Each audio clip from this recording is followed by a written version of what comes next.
सर्वांना नमस्कार. आपण ऐकत आहे जबरदस्तीचे लग्न भाग 9. शहरातील एक पॉश नाईट क्लब जिथे समीर पार्टी करत होता. रात्रीचे 12:30 वाजले होते. अर्णव आणि ईश्वरी त्या क्लबच्या बाहेर येऊन पोहोचले.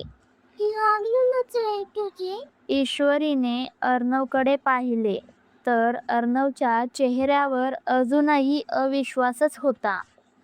तो ईश्वरीकडे रागाने बघत गाडीतून उतरला आणि म्हणाला, ईश्वरी, जर समीर इथे तुझ्या म्हणण्यानुसार काही चुकीचं करताना आढळला नाही तर लक्षात ठेव बरं का. आजची ही रात्र तुझी या घरातील शेवटची रात्र असेल. मी तुला थेट पोलीस स्टेशनला नेईन.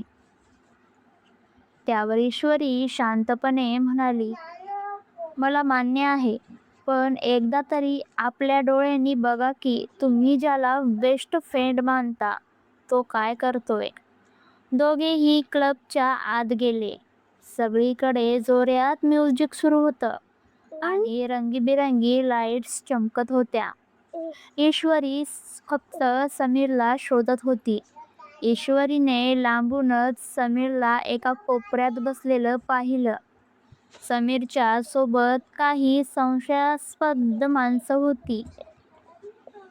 त्यावर ईश्वरी समीरला बघून अर्णवला म्हणते, हे बघा अर्णव सर, तुमचा मित्र तिथे आहे. अर्णव म्हणाला, चल जाऊया. ईश्वरी म्हणते, नाही, म्हणजे आपण त्यावर लपून नजर ठेवूया. ईश्वरी, हे जरा जास्तच होतंय हा तुझं. ईश्वरी प्लीज एकदा माझ्यावर विश्वास ठेवा. जर समीर चुकीचा नसेल तर तुम्ही जी शिक्षा मला द्याल ती मी मान्य करेल. त्यावर अर्णव चल आता, असा म्हणतो. अर्णव आणि ईश्वरी एका पिलरच्या मागे लपून त्यांचं बोलणं ऐकण्याचा प्रयत्न करू लागले. समीरने हातातल्या ग्लासातून एक घोट घेतला आणि आपल्या मित्राशी हसत हसत बोलू लागला. समीर म्हणाला, अरे अर्णव तर पार वेडा झालाय. त्याला वाटतंय की शालिनीचा तो अपघातच होता, पण त्याला काय माहिती त्या गाडीचं ब्रेक मीच फेल केलं होतं. आणि आता ती ईश्वरी, तिचाही काहीतरी बंदोबस्त करायलाच लागेल. ती खूप हुशार बनतीये, पण तिला काय माहीत अर्णवच्या हातूनच मी तिला घराबाहेर काढायलाच लावणार आहे. आणि देशपांडे प्रॉपर्टी आता फक्त माझ्या खिशात असेल. आणि तो जोरजोराने हसायला लागतो. हे ऐकताच अर्णवच्या पायाखालची जमीन सरकते. हे काय? त्याचे डोळे रागाने लाल झाले. त्याच्या मोठ्या डोळ्या, ज्या मित्रासाठी त्याने आपल्या पत्नीचा वेळोवेळी जागोजागी अपमान केला, तोच मित्र त्याच्या जीवावर उठला होता. आणि शालिनीच्या मृत्यूचाही हाच जबाबदार होता. यानेच माझ्या शालिनीला मारलं. अर्णव रागाने पुढे जाऊच लागला. इतक्यातच ईश्वरीने त्याचा हात घट्ट पकडला आणि ईश्वरी हळू आवाजात म्हणाली, नको अर्णव सर, आता नको. आता आपण तिकडे नाही जायचं. त्याच्याकडे शस्त्र असू शकतात. आपल्याला पुराव्यानिशी त्यांना पकडायला हवं. समीर क्लबमधून उठला आणि पार्किंगच्या दिशेने जाऊ लागला. ईश्वरी आणि अर्णव ही त्याच्या पाठोपाठ जाऊ लागले. ईश्वरीने पाहिलं की समीरच्या कमरेला लावलेल्या चावीच्या जुडघ्यात त्या बॉक्सची चावी चमकत होती. ईश्वरी म्हणाली अर्णवला, अर्णव सर, ती चावी बघा. त्याच्या कमरेच्या जुडघ्यात ती चावी दिसते. ती मिळवणं खूप गरजेचं आहे. मला वाटतं तो बॉक्स समीरच्या कारच्या डिक्कीमध्ये असू शकतो बघा. दोघेही गुपचूप पार्किंगमध्ये पोहोचले.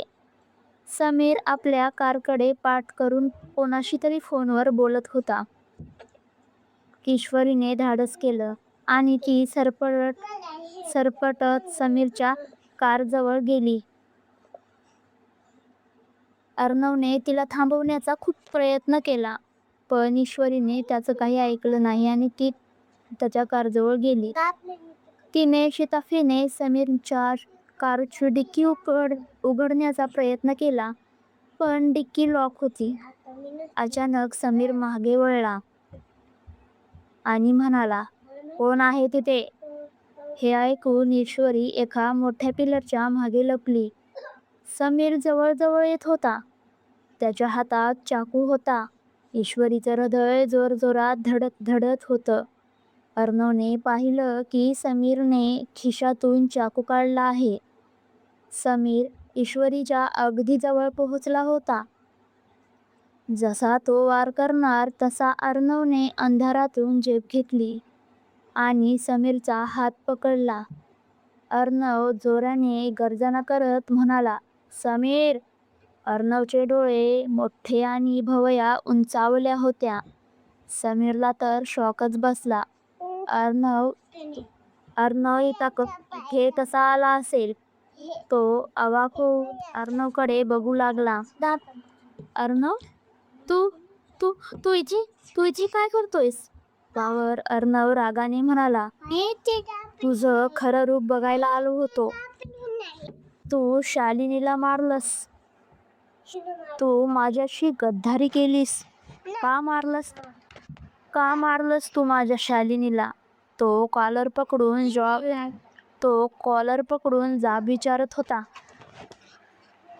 समीरने स्वतःला सावरलं आणि क्रूरपणे हसला. "हो, मीच केलं आहे हे सगळं. कारण तुला जे काही सहज मिळतं त्यासाठी मला आयुष्यभर धडपडावं लागतं. आता तू आणि तुझी ही बायको दोघेही जिवंत राहणार नाही." समीरने शिट्टी वाजली तशी क्लबमधून त्यांचे 2 बाउन्सर बाहेर आले. ईश्वरीला तर खूप टेन्शन आलं होतं. अर्णव आणि ईश्वरी आता खूप संकटात होते. अर्णवने ईश्वरीला आपल्या मागे ओढलं. पहिल्यांदाच अर्णव तिला प्रोटेक्ट करत होता, पण प्रेमामुळे नाही तर ईश्वरीने त्याला सत्य दाखवल्याच्या जबाबदारीमुळे. बाउन्सर्स अर्णववर तुटून पडले. अर्णव त्याला प्रतिकार करत होता, पण त्याची संख्या जास्त होती. एका बाउन्सरने ईश्वरीला पकडलं आणि तिच्या गळ्याला चाकू लावला. तो बाउन्सर अर्णवला म्हणाला, "अर्णव देशपांडे, शांत उभे राहा, नाहीतर हिचा गळा कापून टाकेन." ईश्वरी खूप घाबरली. अर्णव स्तब्ध झाला. अर्णवला समजेना त्याला काय करावं काय नाही. त्याच्या मनात ईश्वरीबद्दल काय भावना होत्या हे त्यालाच माहीत नव्हतं. पण तिला या अवस्थेत बघून त्याला पहिल्यांदाच भीती वाटत होती, तिला गमावण्याची. मग तिथे अचानक पार्किंग एरियामध्ये पोलिसांच्या सायरनचा आवाज घुमला. तो आवाज ऐकून समीर आणि त्याचे बाउन्सर घाबरले. त्यावर ईश्वरी संधी साधून खूप मोठं धाडस करून एका बाउन्सरच्या हाताला चावा घेतला आणि ती अर्णवच्या दिशेने धावली. धावता धावता तिचा पाय घिंसरला आणि ती अर्णवच्या मिठीत जाऊन पडली. अर्णवने तिला घट्ट धरलं. दोघांच्या नजरा एकमेकांना भिडल्या. आज अर्णवच्या नजरेत तिरस्कार नव्हता, तर एक प्रकारची कृतज्ञता होती आणि पछतावा होता. मग अर्णव एका वेगळ्याच दुनियेत हरवून गेला. पोलीस आले होते, पण समीरने अंधाराचा फायदा घेऊन आपली कार घेऊन पळून गेला. जाता जाता त्याने अर्णवला ओरडून सांगितलं, "अर्णव, हा खेळ अजून संपलेला नाही. तुझी ईश्वरी माझ्याकडे आहे." अर्णव दचकला. त्याने आपल्या मिठीत पाहिलं. ती ईश्वरी नव्हती, तर तिची फक्त ओढणी होती. अर्णव तिच्या नजरेत इतका हरवून गेला होता की ती स्वतःला सावरून बाजूला झालेलीही त्याला कळलं नाही. तो तिला मिठीतच घेऊन टक्क लावून बघतोय असंच त्याला वाटत होतं. पण त्याच क्षणी समीरने त्याचा फायदा घेतला. ईश्वरीच्या मागून येऊन ईश्वरीचं तोंड दाबून समीरने ईश्वरीचं अपहरण केलं होतं. तर कशी वाटली कथा? आणि जरा मोठा भाग केला आहे.